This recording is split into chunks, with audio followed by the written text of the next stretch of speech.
भगवान के 3 सखा हैं कृष्ण लीला में। कौन कौन? उद्धव, अर्जुन और सुदामा।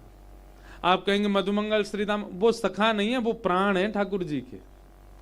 सखा अलग हो सकते हैं ना, लेकिन इन तीनों में भी अगर पूछा जाए कि सबसे प्रिय ठाकुर जी को कौन है, उद्धव, अर्जुन और सुदामा में, तो सबसे प्रिय हैं श्री उद्धव जी। क्यों? लोगों को अभी उद्धव कृष्ण संवाद पता नहीं है, लोगों को भी उद्धव जी के बारे में पता नहीं है। लोग अर्जुन तक ही सीमित रह जाते हैं, इसीलिए उनको भगवत गीता और अर्जुन के भाव में ही रमने की आदत है। पर जो उद्धव को पहचान गए हैं वे जानते हैं कि उद्धव ठाकुर जी को कितने प्रिय हैं। क्यों? क्योंकि अर्जुन भगवान का शिष्य है और उद्धव हमारी किशोरी जी का शिष्य है। उद्धव ने लाडली जी से शिक्षा ग्रहण करी है। ये संपूर्ण भ्रमर गीत किशोरी जी उद्धव को सुना रही हैं। इसलिए ठाकुर जी, एक प्रसंग सुनाऊं, बहुत ध्यान से सुनना महाराज जी, सब लोग बहुत ध्यान से सुनियो। एक बड़ी गोपनीय लीला है। उद्धव कितना प्रिय है ठाकुर जी को। जब भगवान के संपूर्ण यदुवंश को ब्राह्मणों के द्वारा श्राप लगा तो सब भगवान के पास गए और भगवान से जाके बोले, संतों ने हमको श्राप दे दिया है, कुछ दिन में हम लोगों की सबकी मृत्यु हो जाएगी। भगवान बोले, हम तो पहले ही मना करते थे संतों का कभी अपमान मत करो, मैं भगवान होके भी तुमको नहीं बचाऊंगा अगर संत नाराज हो गए तो। अब क्या बोले, आप पूरे विश्व को बचाते हो, आपने ब्रह्मास्त्र से उत्तरा की रक्षा की, आपने आदि आदि भावों से सब भक्तों की रक्षा की, हम तो आपके खुद के परिवार वाले हैं, हमारे श्राप से आप हमको नहीं बचाओगे? ठाकुर जी घूम के आ जा। ठाकुर जी विचार करने लगे, इधर देखो, यहां देखो, क्या बता रहा था मैं?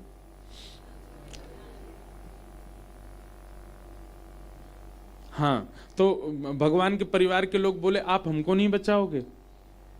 तब भगवान कहते हैं, बोले हाँ मैं बचाऊंगा ना, एक तरीका है। बोले क्या?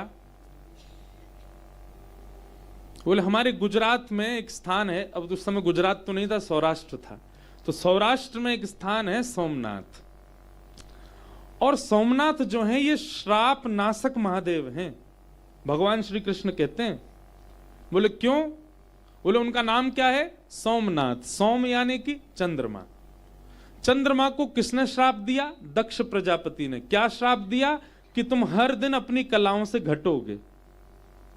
क्यों श्राप दिया? क्योंकि दक्ष प्रजापति की पुत्रियों से चंद्रमा का ब्याह हुआ, पर चंद्रमा सबसे ज्यादा प्रेम केवल रोहिणी से करते हैं, इसलिए बाकी की जो पत्नियां हैं उन्होंने जाकर के दक्ष प्रजापति से शिकायत कर दी। बोले पिताजी हमारे पतिदेव केवल बड़ी बहन से ही प्रेम करते हैं, हमसे तो स्नेह ही नहीं उनका।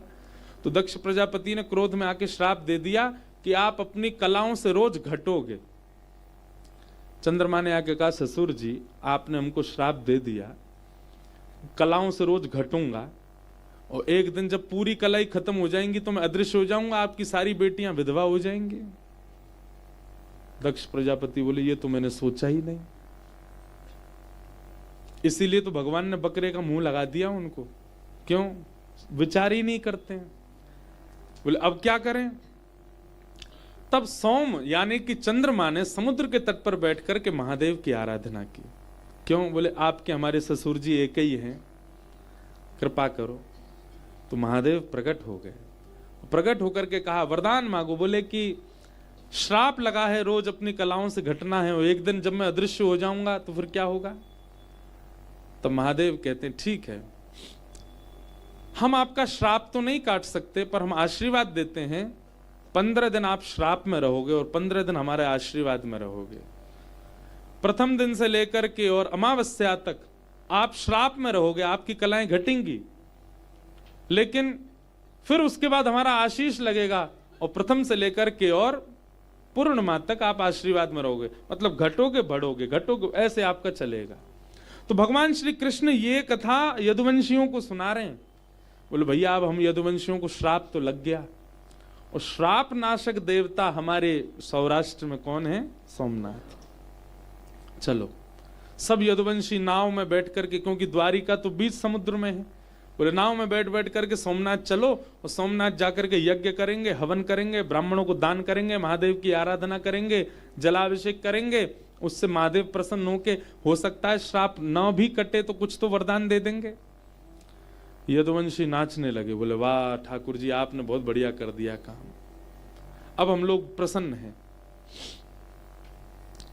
पूरी सभा आनंदित हो गई। भगवान ने सबको कहा तैयारी करो, चलो सब लोग जाओ। लेकिन कोने में बैठा उद्धव भगवान को टेढ़ी नजर से देख रहा है, ऐसी नजर से जैसे चोरी पकड़ लेता है ना कोई। ठाकुर जी ने उद्धव की ओर देखा, क्या बात है ऐसे क्यों देख रहे हो? उद्धव बोला आपके पास आके बात करूं? बोला हाँ आओ। जैसे ही उद्धव जी पास आए, उद्धव जी कहते हैं आप बहुत चतुर हो ठाकुर जी। बोले क्यों? अपने परिवार को श्राप से बचाना, इसमें क्या चतुराई? बोले मैं उसकी नहीं कह रहा हूं, आप चतुर क्यों हो ये बात मैं बहुत अच्छे से जानता हूं, आपके रग रग से वाकिफ हूं मैं। और क्यों है? क्योंकि किशोरी जी का शिष्य है उद्धव। ठाकुर जी बोले क्या बोलना चाहते हो, स्पष्ट बोलो। बोले प्रभु हमारी जो द्वारिका है ना, इस द्वारिका को किसने बनाया? भगवान बोले विश्वकर्मा ने।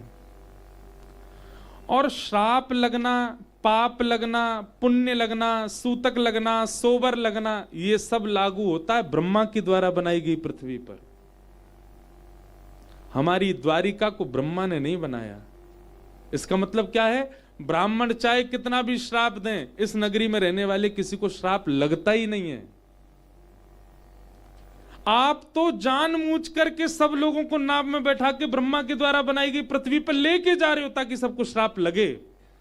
भगवान तुरंत उठे, उद्धव का मुंह बंद के बोले चुप रहे, बोल मत। बोले मैं आपका रहस्य जानता हूं, श्राप तो अभी किसी को लगा ही नहीं है, यदुवंशी सब खाली बैठे हैं, कोई नहीं मरने वाला। आप जबरदस्ती सबको लेके जा रहे हो ब्रह्मा की पृथ्वी पर ताकि सबको वहां उतरते ही श्राप लग जाएगा। और मुझे ऐसा भी आभास हो रहा है कि इस यात्रा में मैं नहीं जाऊंगा आपके साथ, आप मुझे छोड़ के जाओगे।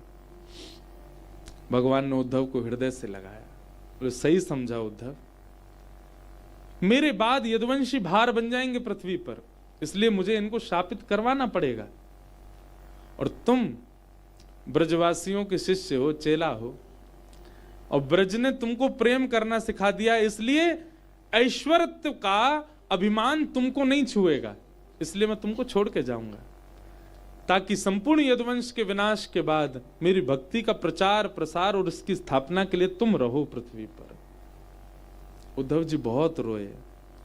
भगवान स्वयं सहित पूरे यदुवंशियों को नाव में बैठा करके ले गए, केवल उद्धव को द्वारिका छोड़ के गए और सौगंध दे के छोड़ के गए, तू नहीं जाएगा। क्यों? तू तो हमारी किशोरी जी को अंश है, हमारी किशोरी जी ने तू को देखो है, किशोरी जी ने तो पे हाथ फेरो है, ब्रजवासी ने तू को हृदय लगायो है, तू प्रेम से ओतप्रोत है। उद्धव तेरो रहनो बहुत जरूरी है। बाकी सब यदुवंशियों को लेकर के भगवान सोमनाथ गए, उद्धव को छोड़ गए। ऐसे हैं उद्धव। ये जो कुसुम सरोवर है ना गोवर्धन में, वहां उद्धव जी का मंदिर है। लोग बाग बस उसका बाहरी चकाचौंध देख के आ जाते हैं, उद्धव जी को प्रणाम नहीं करते। श्रीमद् भागवत में वर्णन है, जब यमुना महारानी के पास 16,100 पत्नियां गईं भगवान की, और उन्होंने जाकर के कहा कि हमारा विरह कैसे शांत हो, तब श्री यमुना जी ने आज्ञा की कि हमारे ब्रजमंडल में कुसुम सरोवर श्यामा श्याम की नित्य लीला स्थली है, वहीं पर लता गुल्म पत्रों के रूप में श्री उद्धव जी महाराज विराज रहे। आशाम हो चरण रेणु जशाम हम शाम वृंदावने किमपि गुलमलतौषधीनाम। आप जाकर के वहां उद्धव जी से प्रार्थना करो। तब 16,100 राजकुमारियों ने जाकर के और वज्रनाभ ने जाकर के कुसुम सरोवर पर कीर्तन किया। तब लता पत्रों से श्री उद्धव जी महाराज प्रकट हुए और कुसुम सरोवर पर भागवत की कथा सुनाई। वो लंबी कथा है, विषय बहुत बड़ा है, पर श्री उद्धव जी आज भी वृंदावन के वृक्ष, वृंदावन के लता गुल्म पत्र, इनमें उद्धव जी का निवास है, क्योंकि उद्धव जी ने मांगा है ऐसा। इसीलिए वृंदावन में पत्र पुष्प और वृक्ष ये प्रणम्य हैं, क्योंकि ये उद्धव है, उद्धव जी के रूप में।